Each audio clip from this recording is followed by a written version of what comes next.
बच्चों, हमने पिछले वीडियो में अपने वस्तु विनिमय की कठिनाइयों को समझा।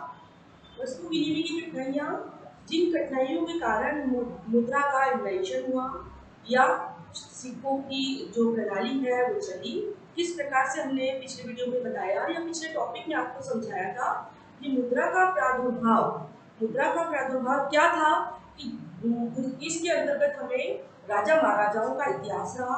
राजा महाराजाओं के द्वारा जिस वस्तु या मुद्रा या धातु पर राजा महाराजाओं द्वारा जिस वस्तु या धातु पर राजकीय चिन्ह, जिसे हम कहते हैं मोहर, अंकित कर दी जाती थी, वही चीज क्या कहलाती थी? राजकीय मुद्रा घोषित कर दी जाती थी। जिस भी वस्तु पर या धातु पर वो अपने राजकीय चिन्ह को टंकित करते थे तो वह जो है वो राजकीय मुद्रा घोषित हो जाती थी। कहने का मतलब, इस प्रकार जो मुद्रा जो है वो जारी की गई, जिसके अंतर्गत मुद्रा का जो रूप, आकार या मेटल जो था वो किस प्रकार का था? सोने, चांदी, तांबा, पीतल आदि धातु की मुद्राओं का चलन हुआ। ये जो चलन है ये एक विकास को दर्शाता था। कब? उस व्यवस्था के विकास को दर्शाता है कि अगर किसी देश में किसी धातु मुद्रा या उसका चलन जारी हो गया, किसी भी चीज का चलन जारी हो गया, तो वो उस देश के विकास को दर्शाता है। तो इस प्रकार हम उस टॉपिक को कंटिन्यू करके बच्चों ये बताना चाह रहे हैं कि किस प्रकार मुद्रा जो है सरग्राहता एवं वैधानिकता के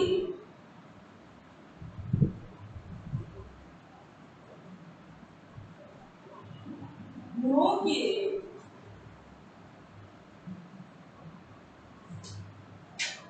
वैधानिकता के गुणों के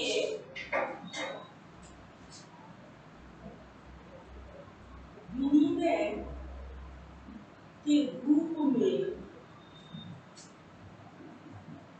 स्वीकार की जाती है।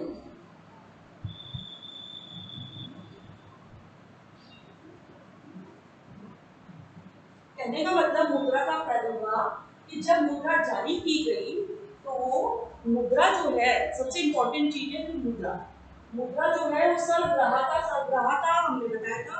सर्वग्राहता का मतलब है कि मुद्रा में सर्व गुण, सब चीज, लेने देने आदि सभी वस्तुओं को खरीदने क्रय विक्रय की गुणों का समावेश है। मुद्रा सर्वग्राहता है।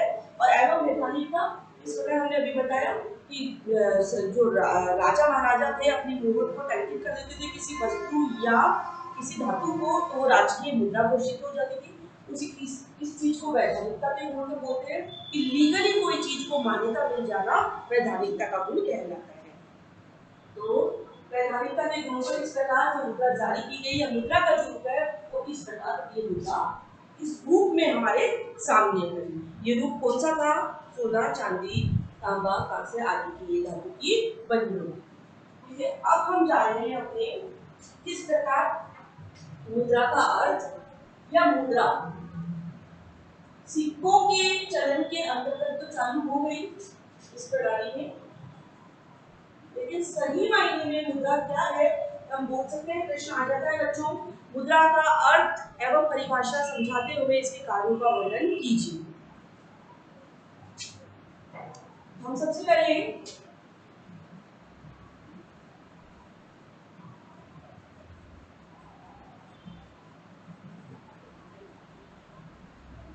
मुद्रा का अर्थ लेंगे। मुद्रा को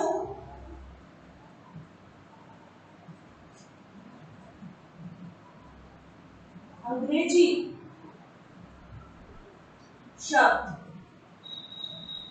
जिसे हम बोलते हैं मनी, इंग्लिश में बोलते हैं MONEY। कहने का मतलब मुद्रा को अंग्रेजी शब्द मनी कहते हैं। अंग्रेजी शब्द मनी से जानना चाहता है, या अंग्रेजी में इसको मनी कहा जाता है। ये तो एक कॉमन बात है बच्चों, जैसे ही पैसे का नाम आता है हम मनी का नाम लेते हैं। तो अब ये देखने वाली बात है, ये जो मनी शब्द है इसकी व्युत्पत्ति कैसे और कहां से शुरू हुई, ये चीज हम बताना चाह रहे हैं। हम लेंगे सबसे पहले चीज कि MONEY मनी, इसको हम बोलेंगे शब्द की व्युत्पत्ति कहां से शुरू हुई, कौन से शब्द से शुरू हुई, ये चीज बताने जा रहे हैं। लैटिन भाषा, ये एक लैंग्वेज होती है बच्चों, ज्यादातर शब्द यहीं से आते हैं आपके शास्त्र में, ज्यादातर लैटिन भाषा से लिए गए शब्द है। शब्द की व्युत्पत्ति लैटिन भाषा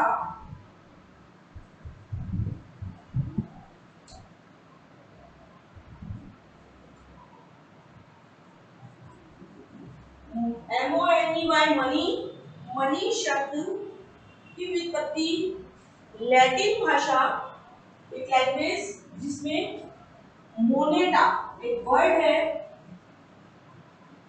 MONETA एक वर्ड है मोनेटा, यानी कि इस मनी शब्द की व्युत्पत्ति लैटिन भाषा के मोनेटा शब्द से हुई है। अब ये कैसे, मोनेटा है क्या चीज ये बताइए। कहने का तात्पर्य, मुद्रा को इंग्लिश में क्या कहा जाता है पहले उसको बताया गया है, मनी। फिर ये मनी शब्द जो है वो किससे लिया गया है, लैटिन भाषा से लिया गया है, लेकिन कौन से शब्द से लिया है जो मनी बना, मोनेटा। अब मोनेटा के पीछे क्या स्टोरी है, क्या कहानी है, ये बताएंगे कि यहाँ तक समझे पहले कि मुद्रा को इंग्लिश में क्या कहा जाता है, और मोनेटा। अब मोनेटा जो शब्द है, मोनेटा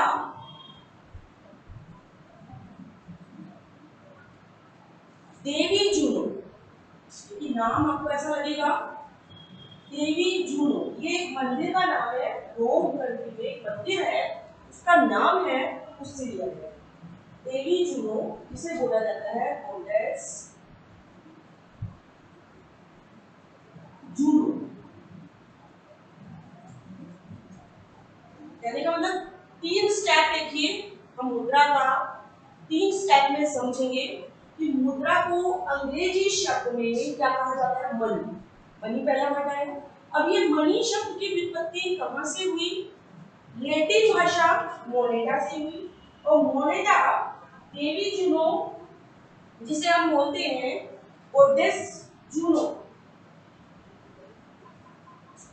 का दूसरा नाम है, या इस नाम से हम, यानी कि देवी जूनो को हम मोनेटा के नाम से भी जानते हैं, का दूसरा नाम है। देवी जूनो का जो नाम, मंदिर का जो नाम है, वो मोनेटा के नाम से भी जाना जाता है। कहने का मतलब कि प्राचीन रोम में, यानी पुराने टाइम पर जो रोम था उसके अंतर्गत देवी जूनो, देवी जूनो को क्या कहा जाता था, स्वर्ग की रानी कहकर संबोधित किया जाता था। प्राचीन रोम में देवी जूनो को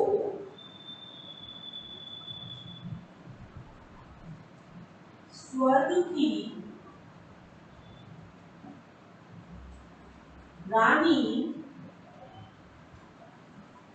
देवी जूनो को स्वर्ग की रानी कहकर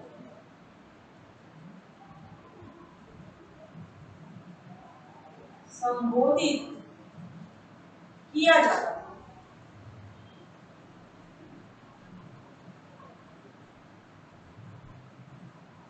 देखिए यहाँ तक कुछ स्टोरीज के पीछे जो थी मुद्रा का जो अर्थ है, इसकी अवधारणा को हमको समझने से पहले हमें मुद्रा को पूरा अच्छे से समझना है बच्चों कि मुद्रा क्या है। मुद्रा एक अंग्रेजी शब्द से लिया गया, यानी कि मुद्रा को अंग्रेजी में हम मनी से या मनी के नाम से जानते हैं। मनी शब्द की उत्पत्ति लैटिन भाषा मोनेटा शब्द से हुई। मोनेटा जो है वो देवी जूनो, यानी कि एक मंदिर है प्राचीन रोम में, उस मंदिर का नाम था देवी जूनो। देवी जूनो का ही दूसरा नाम है। प्राचीन रोम में देवी जूनो को स्वर्ग की रानी कहकर संबोधित किया जाता था। और इसी मंदिर में देख सकते हैं, इसी मंदिर, ये मंदिर कौन सा, देवी जूनो, इसी मंदिर में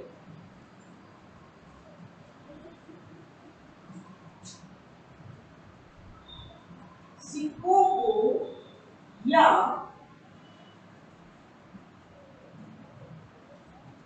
धातु सिक्कों, इसी मंदिर में सिक्कों या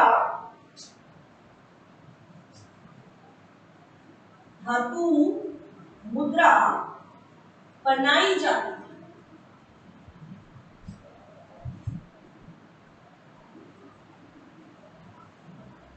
यहीं से एक तरीके से देखा जाए तो यहीं से मुद्रा का सही मायने में इन्वेंशन हुआ। होने में तो राजा महाराजाओं के काल में भी हो गया था, लेकिन मुद्रा जो आया है सही मायने में, मुद्रा का जो इन्वेंशन हुआ, कौन से मंदिर में इसकी धराई की जाती थी, इन सब का इसके अंदर वर्णन किया गया है।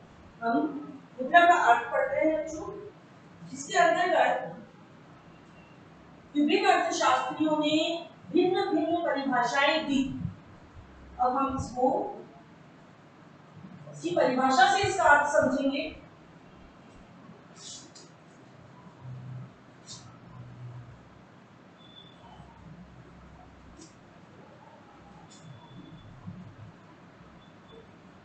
देखिए, हमने सबसे पहले यही चीज समझाई है कि मुद्रा जो है वो सर्वग्राहता व वैधानिकता के गुण विद्यमान रखती है या अपने में समाहित रखती है। तो हम वही चीज बताने जा रहे हैं। दूसरा टॉपिक मुद्रा की परिभाषा, अर्थ आपने समझ लिया होगा, अब हम इसको परिभाषा से समझाएंगे।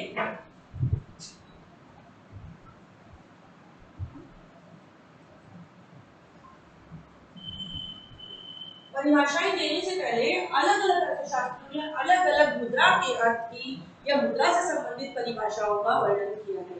यानी कि किसी के भी एक जैसे विचार मुद्रा की परिभाषा से संबंधित नहीं है, क्योंकि मुद्रा में अनेक गुण विद्यमान है। मुद्रा क्रय करने की शक्ति भी रखती है, मुद्रा सर्वग्राहता भी है, मुद्रा में वैधानिकता भी है, सर्वमान्य स्वीकृति भी मिलती है मुद्रा से। तो इस संदर्भ में अलग अलग कई परिभाषाएं विभिन्न अर्थशास्त्रियों ने अलग अलग तरीके से दी गई है। तो उनमें से कुछ प्रमुख परिभाषाओं का वर्णन मैं अभी नीचे करूंगी आपको, कि कैसे हार्टलेट दर्स ने मुद्रा की परिभाषा दी है, किनले एक अर्थशास्त्री हैं उनकी परिभाषा से आपको बताएंगे, सेलिगमैन की परिभाषा से आपको इसको डिस्क्राइब करेंगे, और चौथी है हमारी नेप की परिभाषा। आपकी बुक्स में बहुत अलग अलग तरह के अलग अलग परिभाषाएं दी गई है बच्चों, उनमें से जो आपको इजी या जल्दी समझ में आती है आप उसको कैरी करें और एग्जाम में मुद्रा की परिभाषा के रूप में उसको लिख कर के आए। तो हम बताना चाह रहे हैं मुद्रा की परिभाषा का जो है विभिन्न अर्थशास्त्रियों ने भिन्न मत दिए। लिख सकते हैं इस संदर्भ में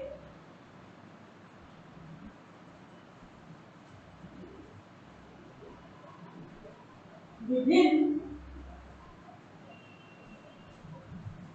अर्थशास्त्रियों ने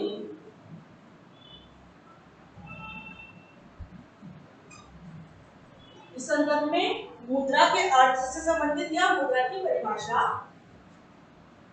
के संदर्भ में विभिन्न अर्थशास्त्रियों ने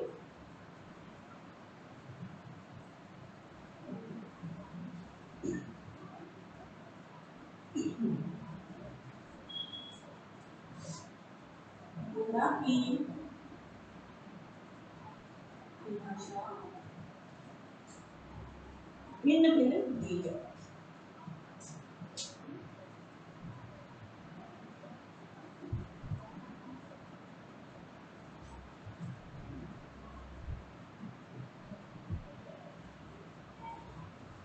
जैसा कि हमने अभी बताया कि मुद्रा जो है वो अलग अलग रूप में मुद्रा का विनिमय किया जाता है। मुद्रा जो है विनिमय का माध्यम भी बताया है, मूल्य के मापन भी बताया है।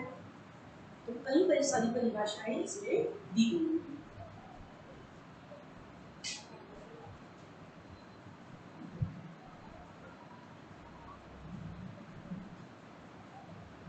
इन परिभाषाओं का हम आपको अगले वीडियो में इसको कंटिन्यू करते हुए बताएंगे।